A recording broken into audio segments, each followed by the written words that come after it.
Joel Embiid upset with the way he says the city of Philadelphia is treating him. But first, Paul George, almost a Denver Nugget. Why did the Nuggets pull the trigger on this trade? I'm Trevor Lane. This is the Basketball Bulletin. Make sure you subscribe right here to the channel. We're going to keep you up to date on all things NBA on our 100% independent channel. Joining me is Donnie Freeman. Donnie, how are you doing? I'm feeling pretty good this morning. You know, I got a little bit of energy in me, so I'm feeling pumped up and ready to talk about this trade that the Denver Nuggets clearly should have made. I mean, Christian Braun for Paul George, that's a no-brainer in my book. Why don't they do that? So a little bit of extra energy, maybe from some Halloween candy? Yes, we took our kids out last night, and our kids got the vaunted parents tax. So That's the way to do it. Sort through, pick out all the good candy, and say, "Yep, I'm going to take my fair share here." Let me teach you about taxation, children. Yeah, we all got to go through it, right? It is. That's right. It's the way it goes. It's the way it gets a rite of passage. All right. This is from Ramona Shelburne of ESPN. League sources said the Denver Nuggets inquired about Paul George this offseason, but talks never escalated because Denver refused to discuss Christian Braun, Peyton Watson, or Julian Strawther. And the Clippers weren't interested in solely taking back future salary, likely the $147 million owed to Porter and Zeke Naji. So, Donnie, one of the things that right now I think is a mistake is the way this is getting framed. I'm seeing a lot of conversation on social media about this, and people are saying, what? Exactly what you said. They wouldn't give up Christian Braun to get Paul George. Are the Nuggets insane? But that's not really, like, to make the math work on this deal. Christian Braun, Peyton Watson, Julian Strawther, they don't make anywhere close to what Paul George makes. So it would have to be Michael Porter Jr., likely, and Zeke Naji, plus Christian Braun, Peyton Watson, or Julian Strawther in order to make the math work on a deal that would have sent Paul George to the Denver Nuggets. But nonetheless, I think the Nuggets took a step back. I'm concerned about them as a team. We've talked a lot about them and about how they're not playing up to expectations so far this season. Should the Nuggets have done this if it meant, just in terms of salary matching, giving up Michael Porter Jr. and, say, a young piece? Well, I mean, keeping things even at this point, I don't know if their situation would be, you could argue maybe their situation would be worse currently, right? Because PG's not even, has he played this season? I'm not really sure. He has not. He has not. So, he has not played. I mean, he'd be sitting on the bench probably, unless that's just a Philadelphia thing going on right now. So their situation will probably be worse. So with that being the case, then I'd say, yeah, they probably shouldn't have done it. But big picture, long term, I mean, you could maybe argue you're getting an upgrade there. I do think that's pretty fair between MPJ being the primary piece that you're sending out, with Paul George being the one that you're bringing in. But there are a few concerns there. Age, chemistry, injury issues. Both of those guys have had their share, but PG, I would argue, may be a bit more likely to have them as he gets older. And then the contract, you're going to have PG on a max deal for the next few years here, and that's pretty pricey for a team that's already very pricey and seemingly not wanting to be that pricey, given that they keep letting pieces go to not be so expensive. If Paul George is healthy, obviously a big if, and if Michael Porter Jr. is healthy, which player makes the Denver Nuggets a better team right now? Right now, PG. I think that's fair to say. Right. So, but shouldn't that be what they're focused on?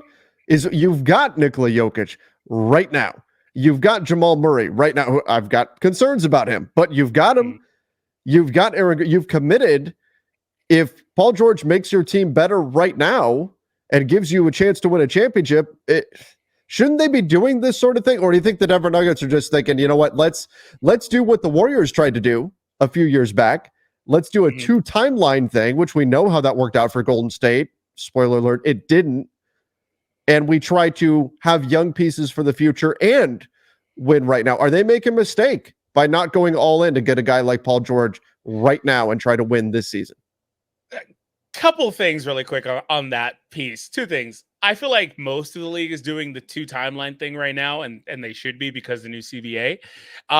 Also, in the Warriors case, I think the next season they won a championship. So, like, they got rid of, like, one piece, but kept the rest of it, if I remember correctly. So, you could maybe make an argument that it did work out. That's a little bit contrarian, I know. But in terms of this team, I think that they should be trying to go all in, but if that was the case, then what's happened the last couple of years with the pieces that they've been losing, right? From their core there. I know that it's a little bit tricky when it comes down to salary cap stuff, CBA stuff, retaining these guys. Okay, so I don't have all that information in front of me, but just from the outside looking in, it looks like they should have tried harder if that was the case, if they're trying to go all in on this team. But like I said earlier, it doesn't feel like this team, given that they've been losing core players, is focused on trying to go all in on this edition of the team, which is really weird given that they won a championship. As we get further from that championship, they were obviously amazing. I'm not taking anything away from them. I feel like they maybe caught lightning in a bottle and were able to pull that one out. And obviously since then, it seems like, maybe this doesn't remain to be the case, but it seems like the people in charge have been content with that, which is unfortunate because you've got a player like Jokic, who is, in my opinion, the best player in the league currently, and is able to just absolutely carry you to. He's one of the best floor raisers, period, to have on a roster in the NBA today, and ceiling raisers as well. But especially that floor piece, you have a baseline level of how good your team will be simply by having him there. And I think that you definitely should try to invest more in this team, especially given that the circumstances around this team. And I think that it's kind of weird. Sorry, I'm being a little long-winded. I think it's a little bit weird, the situation they put themselves in, because they have Murray, who's been amazing in the playoffs, but he's been injury prone throughout the regular season, not been able to be healthy, and he's not looked like himself for the last 6 months of basketball time. It's been really weird with him this season, and last season, of course, and the Olympics. So, but they had no choice but to keep him, but they kept him, but didn't keep anybody else. So I don't really know what the Nuggets are trying to do. I think this is the new collective bargaining agreement kicking in. I think the Nuggets are an interesting case study in the new CBA. You lose Bruce Brown, you lose Kentavious Caldwell-Pope, and there's rumors out there today that they had the opportunity to sign and trade KCP to the Dallas Mavericks and get Tim Hardaway Jr. back. And at least, all right, we've got somebody who could shoot. Maybe his contract's not the best, but we would get back a guy who can shoot. And they said, no, we'd rather lose KCP for nothing than take back salary. That's the new CBA kicking in, and the ramifications of what happens when you spend too much money on your books and you're forced to make some difficult decisions, and it takes teams from being top tier, knocks them down a little bit. Other teams are going to get boosted up, and this is all part of the NBA's plan to make sure that you don't have any one team sitting at the top or any one team sitting at the bottom for too long. But again, if I'm the Denver Nuggets, based on the way they've started this season, I know over the summer maybe they thought everything's going to be just fine, and Michael Porter Jr. is great. But based on the way their season has started so far and how they've looked very, let's say, unserious, maybe they're regretting not making that move and going and getting Paul George, because at least it would have sent the message that we are serious. We're trying to win right now. And instead, by losing KCP and not replacing him, or replacing him with Russell Westbrook, which is maybe worse than not replacing him, that sent the message that the Denver Nuggets are not serious necessarily about winning right now, and they're trying to build that sustainability that the new collective bargaining agreement makes very difficult to do. But you've got Nikola Jokic. I think this is the outlier situation from we need to keep young talent and we need to build. No, you have a chance to win right now. Screw the new CBA. Go all in. Do everything you can to win with this group. And they didn't do that with this Paul George situation. So we'll see if their thinking changes by the trade deadline. But right now, I've got Denver as a team that took a step back, and I don't have them in the upper echelon. They're good. They're going to be good. They're going to be just fine. They're going to be a playoff team. I don't have them as the team making it out of the West anymore, or even one of the top teams that I would consider a Western Conference contender right now.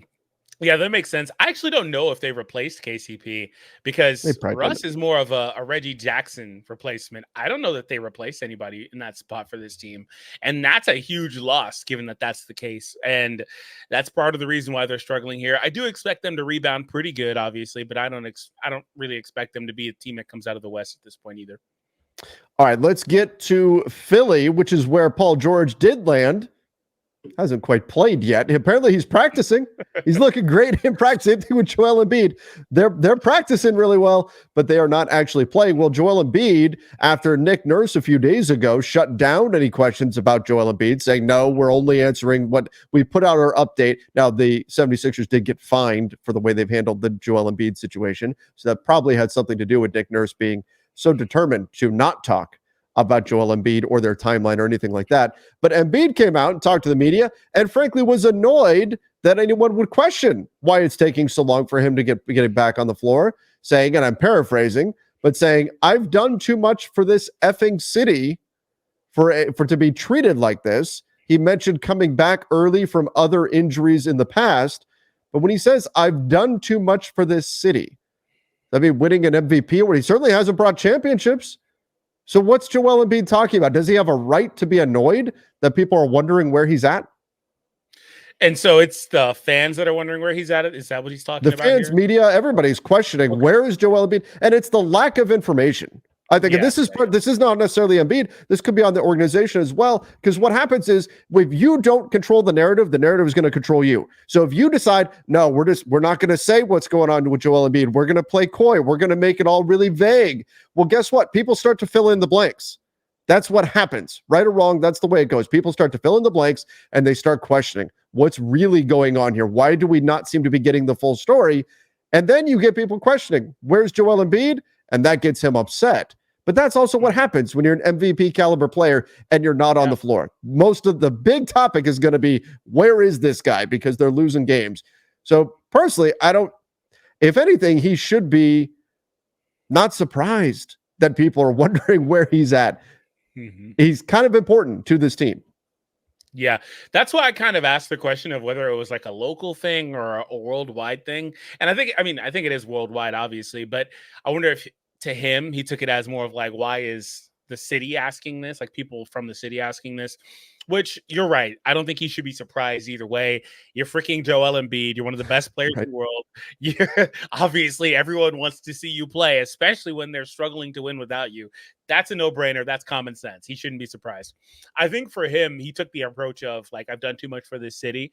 I think that was more of like, maybe it's not the case, but I'm thinking maybe it could have been more like off the court communal stuff that he was doing. I don't know what he's done, in terms of like charities he's been involved in, etc. I think maybe that could be what it is. And also the time he's been rostered. I say rostered because he's had a lot of games that he's missed throughout the time he's been rostered.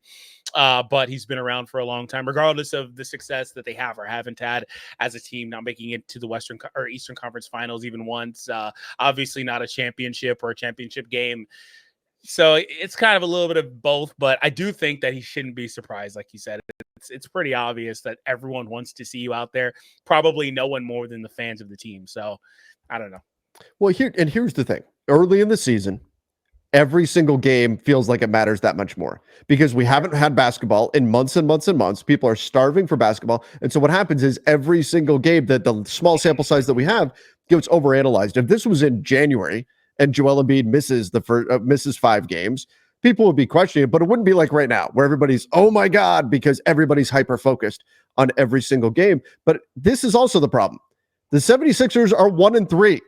Their point differential is minus 7.2. Poor Tyrese Maxey is out there flailing, struggling, doing everything he can to try to keep the team afloat.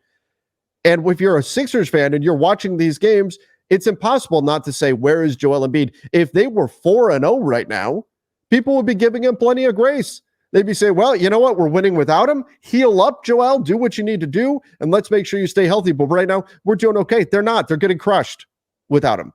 And so that's only going to make the cries louder. Where is this guy? We need him on the floor, especially when you're getting updates. Oh, yeah, he's playing 5-on-5 in practice. Great. Get him on the court so we stop hemorrhaging games and losing. Again, it's early. It's possible in January. This is all forgotten because he comes back. He plays great. Paul George comes back. He plays great. And the 76ers are in a great spot. But right now, they're losing games. People are hyper-focused on every game. And it sticks out like a sore thumb that the 76ers, a team that's built around a big three, doesn't have 2 of those guys. So, of course, the calls for Joel Embiid to return, questions about what's going on, the organization is being vague about it.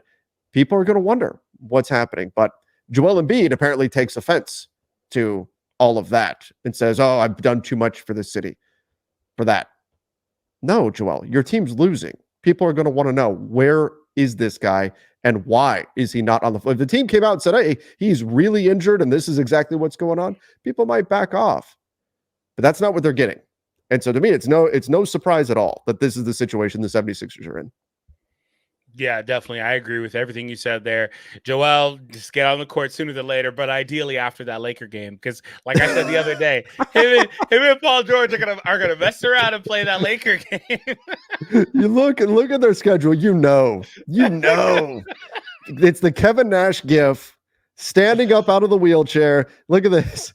Watch Like this. Watch this. They will sit out the next 3 games. They will not play against the Clippers. They will miraculously be healed and play against the Lakers. No, actually, it wouldn't shock me if they play. They could even play tomorrow against Memphis. They could play. Maybe they start the road trip against Phoenix. But the luck of, and you know what? I think a lot of fan bases feel like this, that guys come back just in time to play their team. But certainly Lakers fans, it's a thing. We always joke about how everybody seems to heal up when they see Lakers on the schedule. You know, what's funny is like Bradley Beal has done this with the Suns. He did. He played the Lakers on Friday, sat out against the Mavs over the weekend, played the Lakers on Monday, sat out the next game. It's been that's only fueled the fire there. Yeah, they're gonna mess around and do it, man. I don't know, but regardless, if they could get out there, you know, sooner than later, that would obviously go a long way for them. Because Tyrese, man, he is out there struggling, but maybe he likes it. He gets to shoot 40 shots a game, so maybe he likes it to that degree. I think he wants to win at this point. He would rather win than take 40 shots a game and have to drag the team kicking and screaming along with him. But I think the 76ers are going to be much better than where they're currently sitting in the standings. They just got to get their guys out there and healthy. And Joel, stop complaining about people wanting to know where you're at. You should be more worried if people don't want to know where you're at. People don't care whether or not you're on the court. That's when maybe you should complain about doing too much for the city to be treated like that. Everybody, make sure you go check out our latest video, which is about the Bucks imploding, Darvin Ham getting called out. Oh boy, interesting situation going on there, as well as a brutal injury hitting the Orlando Magic. So make sure you guys go check that out. And don't forget to subscribe right here to the channel.